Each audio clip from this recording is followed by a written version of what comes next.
Evolution. We are the beginning of consciousness awakening to itself.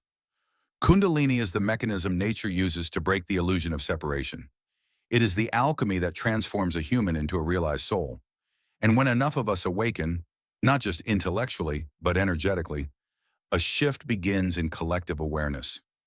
We are here to remember who we are, to remember that we are not fragments, we are not lost. We are the very universe, waking up from the dream of limitation. So what must every spiritualist remember? That Kundalini is not just a concept, not just a meditation, not just energy.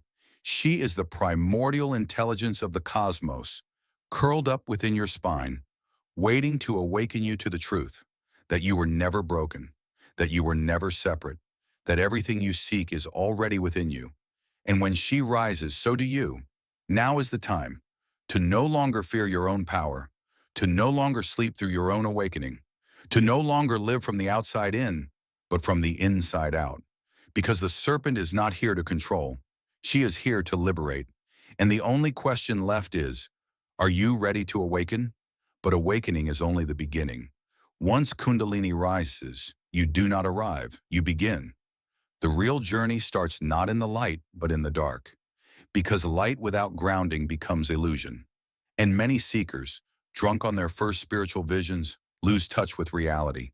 They chase ecstasy, symbols, and altered states, forgetting the purpose was never to escape life, but to embody spirit within it. Kundalini doesn't rise to take you away from the world. She rises to make you fully alive within it. She does not seek to isolate you from pain, but to transform your relationship with it. Every sorrow becomes sacred. Every emotion, a messenger. Every struggle, a teaching. Because Kundalini doesn't promise comfort. She promises truth. And truth is often uncomfortable because it asks you to look at what you've buried, the wounds, the fears, the shame, the part of you you've hidden even from yourself. But it is only through facing the shadow that you integrate the soul. In this phase of awakening, everything that is not aligned with your higher self begins to collapse. Your friendships may shift. Your career may lose meaning. Your goals may evaporate. What once felt essential may suddenly feel hollow. It's not failure, it's purification. Like fire to gold, Kundalini strips away the false so the real can emerge. And in that emptiness, where identity once stood, something new is born. Not constructed by ego, but revealed by spirit. You begin to feel called, not to more, but to meaning. You no longer ask, what do I want? You begin to ask, what does my soul need? This is not just spiritual growth. It is spiritual realignment. And often it comes with grief. Grief for the old you, for the dreams you outgrew, for the world you no longer fit into. But that grief is holy, because something ancient is being remembered, that you were never meant to belong to the outer world. You were meant to anchor the inner one. The body, too, becomes part of the transformation. Kundalini is not a mind-only experience. It is somatic, energetic, vivid. The spine becomes a living conduit, the breath a bridge. Your nervous system recalibrates. Your senses heighten.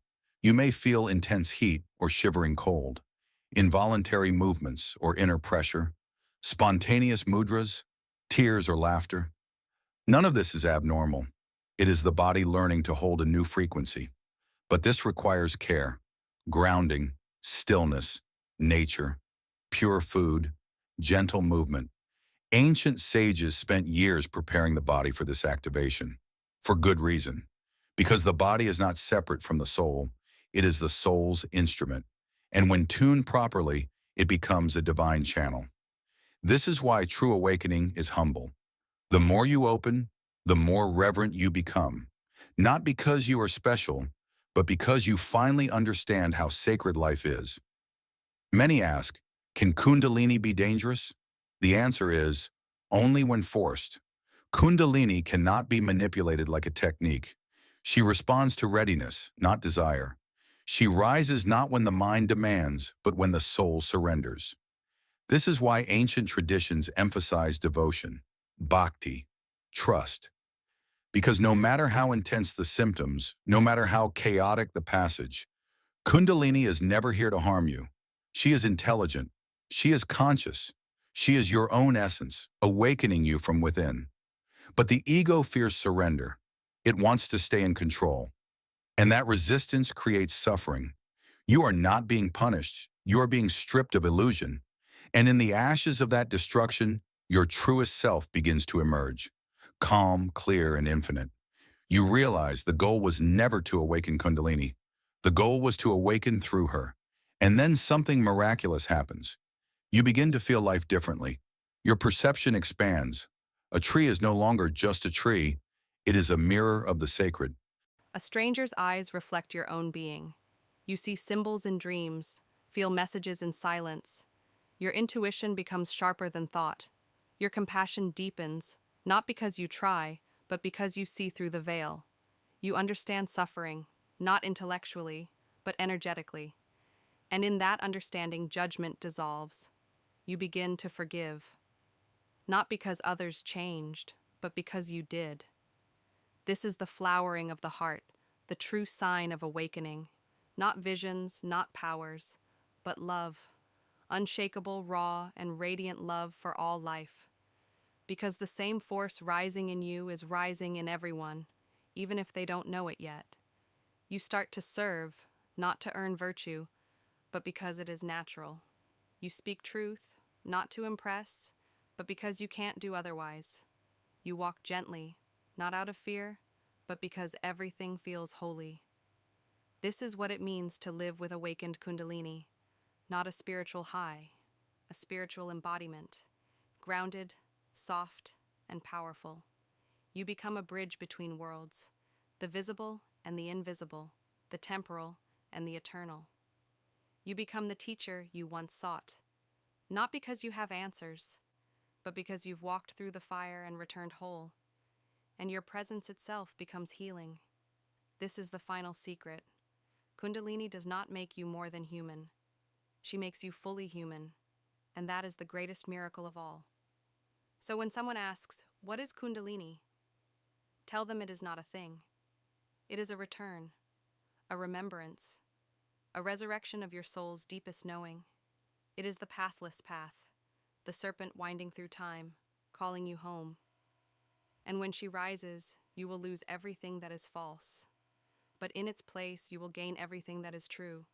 And that truth cannot be taught. It must be lived. For centuries, sages spoke of a hidden power coiled at the base of the human spine, an ancient force called Kundalini. Not a metaphor, not a myth, but a living energy, divine, intelligent, and sacred. She sleeps in silence, waiting for the soul to be ready, waiting for the moment the seeker dares to awaken. This energy is not soft. It is not gentle. It is fire, purifying everything false, tearing down illusion, and pulling you toward truth. When she rises, your world collapses. But what is reborn is not the same person who began the journey. This is the story of Kundalini, and it is not just a spiritual experience. It is the death of who you thought you were and the rebirth of who you've always been.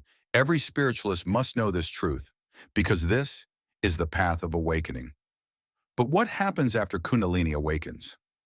Most teachings stop at the chakras. Few dare to speak about what lies beyond, because beyond the chakras is not a place. It is a threshold between your human self and your divine self, and crossing it is not a concept. It's a death. As Kundalini energy rises, it doesn't just awaken your higher centers. It begins to burn away everything that is not aligned with truth. This fire is not symbolic. It is experienced. Relationships fall apart. Old ambitions crumble. Your identity, your desires, your worldview, everything is questioned, not to destroy you, but to set you free. Because until you lose what you're not, you can't reclaim who you are. And here lies the paradox every spiritualist must understand. Kundalini gives you power only after it takes away control. It grants you light only after it dissolves your identity. It shows you truth only after you've walked through illusion. This is why it is called the razor's edge path. You do not walk it. It walks you. In ancient yogic and tantric traditions, Kundalini is revered as the inner goddess, the bridge between the material and the eternal. But as she rises, something mysterious happens. She awakens a guardian at each level of your being. These are psychological, energetic, and even spiritual challenges. At the root, fear of survival. At the heart, grief and loss. At the throat, silenced truth. At the crown, fear of surrender. You must face them all, not to defeat them, but to integrate them. Because Kundalini does not seek perfection. She seeks wholeness. And wholeness means reclaiming the light and the shadow, the sacred and the human.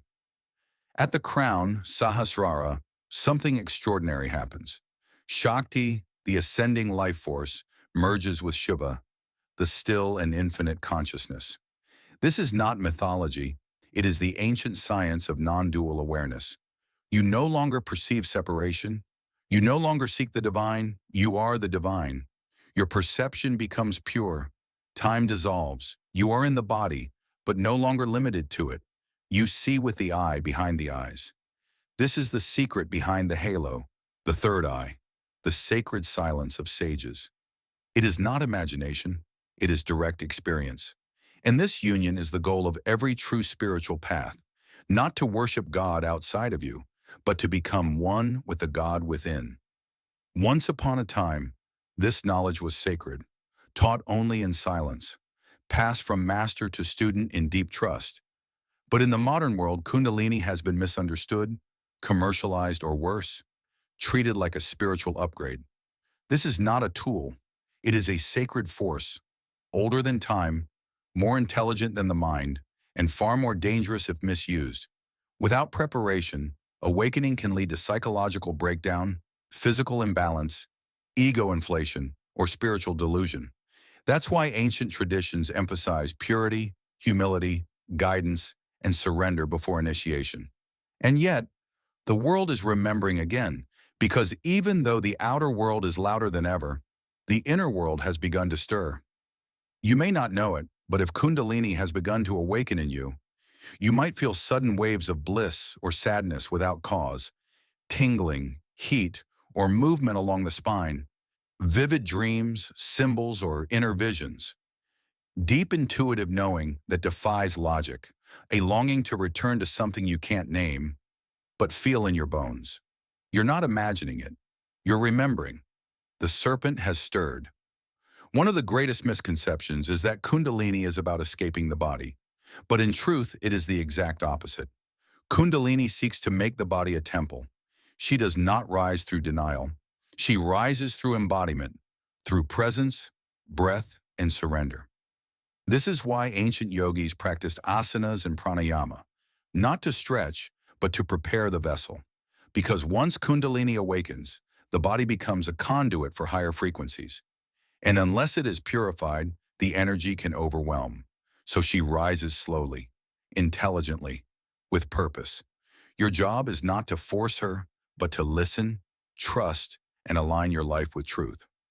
Why does Kundalini exist? Because the human being is not the final form. We are not the end of